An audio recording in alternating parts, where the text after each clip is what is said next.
What's up, everybody? It's a fantasy football strategist here. I was sick the past couple days, so I wasn't able to create any videos, but I did get some grades done. In today's video, we're going to be breaking down Quinshon Judkins of The Ohio State. What are his strengths and weaknesses? How is he best utilized? What grade do we give him? How does he compare to the rest of the 2025 backs I've graded so far, as well as the 24 class? And finally, what do we think we can expect out of him for fantasy? Watch to the end of this video and you'll have a good idea. Taking a look at his size, he's listed as 6 foot 219 pounds. That would be a 29.7 BMI, which is slightly below the 30.0 threshold to be a bell cow back historically, but it's reasonably close enough, and I don't think it's going to be an issue because he is a very sturdy running back. Now, he's an early declare, and while we don't care as much with running backs, it doesn't correlate quite as much as it does for wide receiver success at the NFL level. We obviously like our running backs to be younger coming out, and so he's only 21 years and 2 months old right now, meaning that for the entirety of his rookie season, he will be 21 years old. As far as his production goes, he had a record-setting true freshman season, including the second most rushing yards in SEC history for a true freshman, with 1,567 on 275 attempts, 16 rushing touchdowns, and 2 fumbles, as well as through the air on 17 targets, having 15 receptions, 132 receiving yards, 8.8 per catch, and 1 receiving touchdown. This is fantastic production. Now, in his true sophomore season, it wasn't quite as good. On 271 attempts, which is roughly the same, he had 1,159 yards. His yards per attempt went down from 5.7 to 4.3, but he did have 15 rushing touchdowns and no fumbles as opposed to 16 and 2 as a true freshman. Plus, through the air, he did expand his production a little bit. On 26 targets, he had 22 receptions, 149 receiving yards, 6.8 per catch, and 2 receiving touchdowns.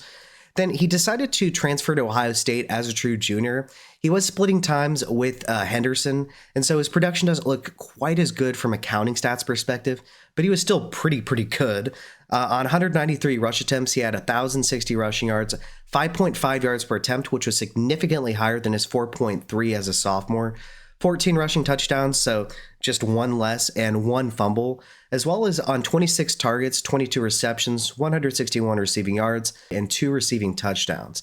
And so overall, this is fantastic production, and only having 3 fumbles on this many attempts in your collegiate career is fantastic.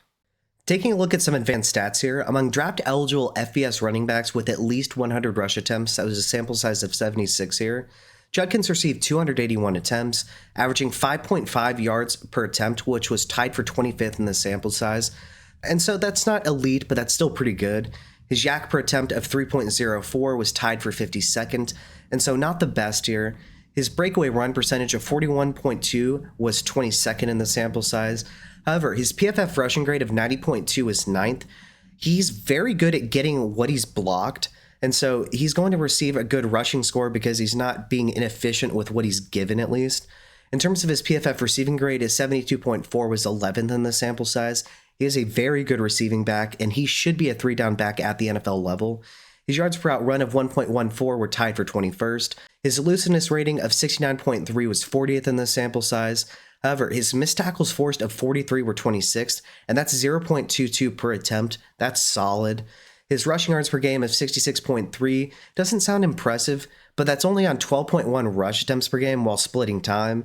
And his 10.1 receiving yards per game on 1.4 receptions per game doesn't sound incredible either, but once again, to contextualize it, he was splitting time with Henderson, but he did have 16 total touchdowns on the season.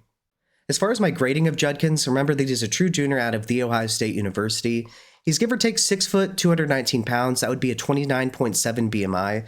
By valuation, I think he's worthy of an early second-round pick. As far as his scheme fit, I think he's scheme independent. I think he can be a good zone runner because he has good vision, power, and burst. And I think he's a good gap runner because of everything I mentioned above, and especially the contact balance. My low comp, I think he's an Isaiah Pacheco type of player in that he's an aggressive runner of the football. He bursts through the line quickly. He seeks contact. He wants to run through and over you, as well as I think Kareem Hunt is a good high comp because of everything I mentioned before, but then also that he's a very good receiver who can be aligned outside like Kareem Hunt was. And he is going to be an asset in both the run game and the passing game with a true 3-down potential. My grade of him, I gave him a 79 out of 100, which is at the tippity top of the good running backs tier, which is just teetering on the edge of being a great running back prospect. As far as his contact balance, I gave him a 5 out of 5. He lowers his pad level to break through contact. If he can get ahead of steam, he's generally going to stay upright and break at least one tackle. If you force him to move laterally, or if he doesn't get good blocking, his contact balance isn't really going to show through. But if he does get through the initial line, he is going to break tackles and stay upright.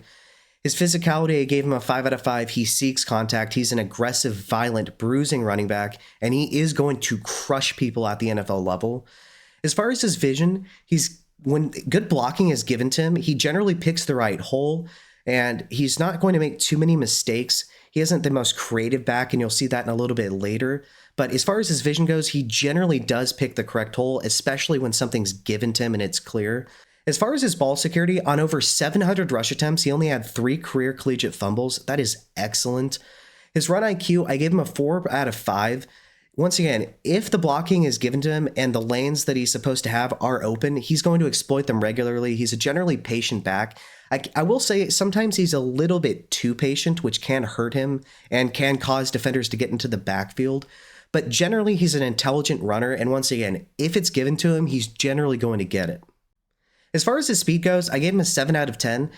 He's not really that slow. It's just that he doesn't have that extra gear to really house runs, at least at the NFL level.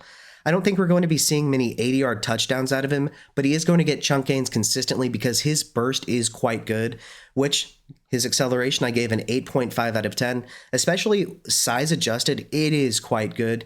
He's going to burst through the hole with his incredible vision. He's going to seek contact, burst through people, and so acceleration isn't going to be an issue, and he gets to his top speed relatively quickly. As far as his deceleration, he's a little bit bulkier of a back, and so he doesn't really have the advantage for hezzy moves in the open field like some of these smaller backs do, like, say, Trevion Henderson. And so I gave it a 3 out of 5 because it's decent for his size, but you're not going to confuse him for one of these elite, electric, elusive type of running backs at the NFL level. As far as his agility, I gave him a 3.5 out of 5.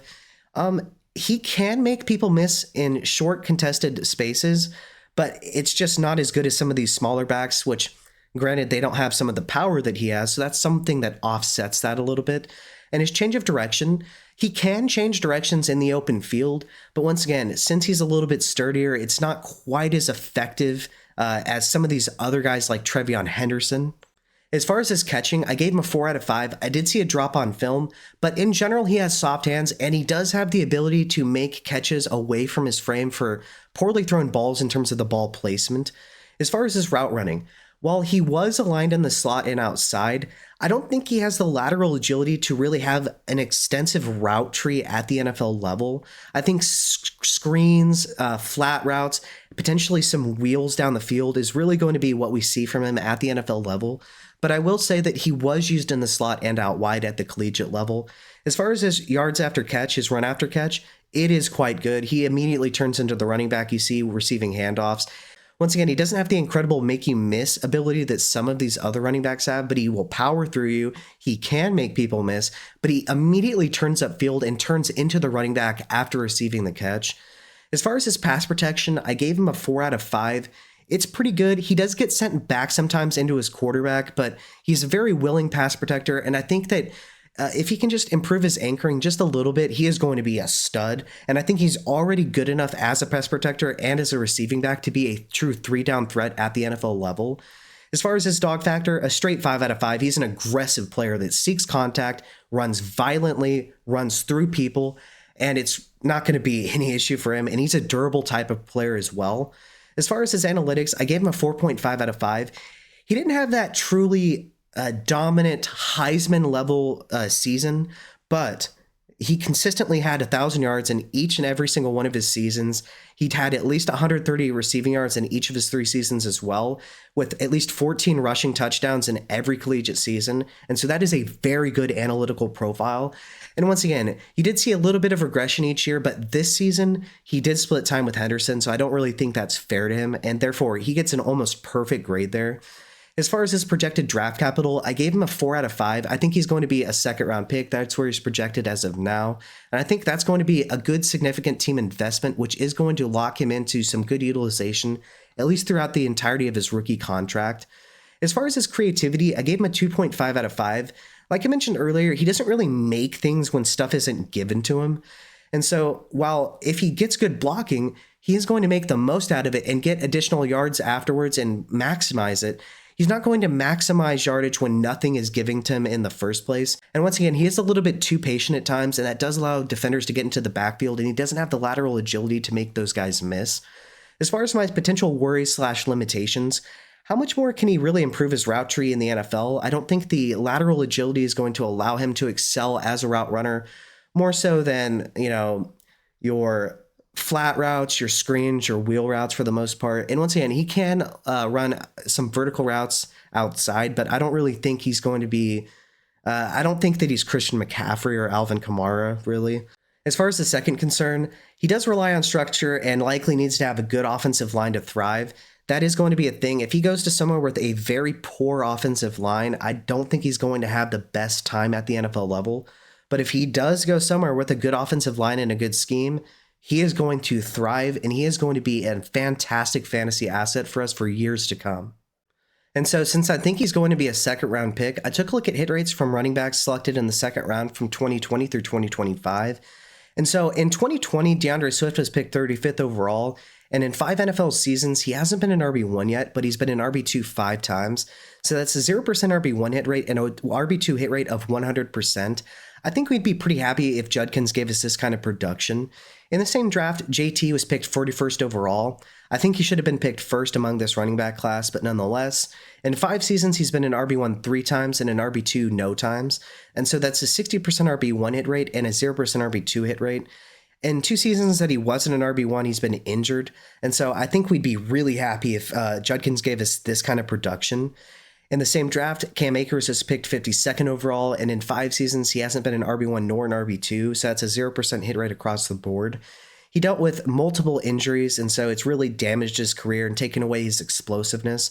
And so obviously we hope Judkins' career doesn't end up like this. As far as J.K. Dobbins, it's been the same thing really that Cam Akers has dealt with, Achilles tears. And so he was picked 55th overall, and in 5 seasons, he hasn't been an RB1, but he's been an RB2 twice. And so that's a 0% RB1 hit rate and a 40% RB2 hit rate. Obviously, we'd prefer Judkins give us this production rather than Cam Akers' production, but we would obviously hope for a little bit more. And in the same draft, A.J. Dillon was picked 62nd overall. In 5 seasons, he hasn't been an RB1, and he's been an RB2 once, with a 0% RB1 hit rate and a 20% RB2 hit rate. I think he was overdrafted, and we would definitely hope that Judkins would give us more production than Dillon has. In 2021, Javonte Williams was the only second-round running back, picked 35th overall. In 4 seasons, he's had 1 RB2 season and no RB1 season, so that's a 0% RB1 hit rate and a 25% RB2 hit rate. He's dealt with injuries as well, and so we'd obviously hope that Judkins gives us a little bit more than that. In 2022, we had Breece Hall, 36th overall. In 3 seasons, he's been an RB1 once and RB2 once with a 33% RB1 and RB2 hit rate. It is important to note, though, that in his rookie year, he did miss a substantial amount of time with an ACL tear. And so if we did give us this kind of production, we'd be quite happy with Judkins. Kenneth Walker in the same draft was picked 41st overall. In 3 seasons, he hasn't been an RB1, but he's been an RB2 twice. And so that's a 0% RB1 hit rate and a 66% RB2 hit rate. If Judkins gave us this kind of production, we'd be pretty happy. But to be fair to Kenneth Walker, he's been a little bit hurt every year, and so it's definitely hurt his end-of-season production. As far as James Cook, he was picked 63rd in the same draft. In 3 seasons, he's been an RB1 twice and an RB2 no times, and so that's a 66% RB1 hit rate and a 0% RB2 hit rate. If Judkins was giving us James Cook production, we'd be quite happy. And it is important to note that in James Cook's rookie season, he wasn't utilized at all. And so in the 2 seasons in which he actually received production, he's been a consistent RB1 for us. So if Judkins give us this, we'd be quite happy. And finally, in 2023, we had Zach Charbonnet picked 52nd overall. It is important to note that he was picked to the Seahawks, the same team that drafted Kenneth Walker. And so when both are healthy, Walker is the full-time starter and Charbonnet is just the backup. But when Walker misses time, Charbonnet is a fantastic fill-in and is almost always an elite RB1. And so in 2 seasons, he hasn't been an RB1 nor an RB2 with a 0% RB1 or 2 hit rate, but it's not really fair to him given his circumstances. And so where does Judkins rank among his contemporaries in the 25 class, as well as the rest of the running backs from the 24 class stacked on top of each other? Well, it is important to note that I did change the grading scale a little bit, and so I regraded some of the other running backs. Genti is the RB1 now officially with an 89 grade, which is over Henderson, who's an 88. We still have Hampton, who is still an 80, and so those three comprise the great tier of running back prospects. I haven't graded an elite one yet, but Genti is teetering on that line. Judkins is the RB4 in this class as of right now with a 79 grade, which is at the tippity top of the good running back tier and is slightly above Caleb Johnson. But you'll notice that all 5 of the running backs in which I've graded so far in the 25 class are substantially better than anybody in the 24 class. Even though Judkins and Johnson are in the same tier as Benson, Brooks, and Wright, there's a substantial difference between Johnson's 78 score and Benson's 73. And so overall, this running back class is absolutely fantastic. And if you wanted to grade Judkins as a great prospect, that's fine. This is just how he happens to score in the model in which I use for grading running backs. Like I said, if you disagree and have him a little bit higher, it is what it is. And so remember that he's a true junior out of The Ohio State University. He's give or take 6'2", 219, which would be a 29.7 BMI, slightly under the 30.0 threshold to be a bell cow, but I think he definitely has the build to be a bell cow. My valuation, I think he's worthy of an early second round pick. I think he's scheme independent. I think he can be a good zone and gap runner. My low comp for him is an Isaiah Pacheco type of player. He's an aggressive, violent runner of the football. He bursts through the hole, seeks contact constantly, and is going to plow over people at the NFL level.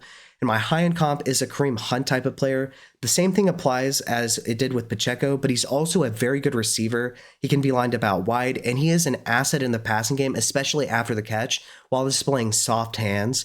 And remember that my official grade is a 79 out of 100, which is at the tippity top of the good running back tier. And I want to give a special shout out to my Patreon members. Thank you to Big Hunt, SP, Major Jack, and Infamy MTG. If you would like to become a member, I'm going to leave a link in the comment section. As far as what you'll gain, you'll get access to a private Discord server. I'm going to have a real life and fantasy football chat where we talk about real life NFL news. Any questions you might have will be answered in the real life NFL chat. And as far as the fantasy football chat, we'll talk about what's happening in the fantasy world. I'll give you team reviews, give you optimal roster construction based on your specific league settings, trades you can make to strengthen your roster, buying and selling points, specifically price points for various players based on your positions of need. I'll give you a special shout out, obviously, on all of these videos. You'll get early access to videos. You'll be part of private live streams that are not available to regular YouTube members. And you will also have the ability to suggest videos specifically for you on Patreon. I've already made one on Isaac Rendo as per request by one of my Patreon members. And so once again, if you would like to join, the link is going to be in the comment section. Thanks.